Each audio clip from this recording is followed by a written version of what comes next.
ভারতকে হারিয়ে বাংলাদেশ চ্যাম্পিয়ন অনূর্ধ্ব 20 সাব চ্যাম্পিয়নশিপ। এই জয়টা বাংলাদেশের জন্য অনেক বড় অর্জন। বাংলাদেশ যখন ভারতকে হারায় আসলে বাংলাদেশের দর্শকরা সবচাইতে বেশি খুশি হয়।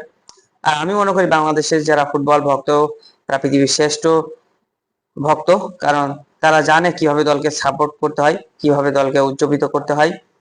প্রবাসে থেকেও যারা বাংলাদেশের এই খেলাকে সরাসরি কষ্ট করে মাঠে গিয়ে উদযাপন করেছে, তখন দেখছিলাম যে কিভাবে দর্শকরা প্লেয়ারদেরকে উজ্জীবিত করছে তাদের কণ্ঠ দিয়ে। এই জন্য তো খেলোয়াড়রা দর্শকদেরকে উৎসর্গ করলো, তাদের ট্রফিটি দেশের জন্য উৎসর্গ করলো।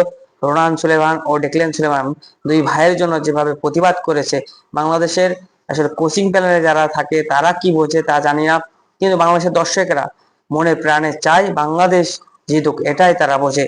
কিন্তু বাংলাদেশের সিন্ডিকেট কবে ভাঙবে জানি না, তবে বাংলাদেশ জিতেছে, এটাই এখন সবচাইতে বড় বিষয়। তবে এই সিন্ডিকেট এভাবে চলতে থাকলে আমরা বয়স ভিত্তিক দলে সাফল্য পেলেও মূল দলে কখনোই সাফল্য পাবো না।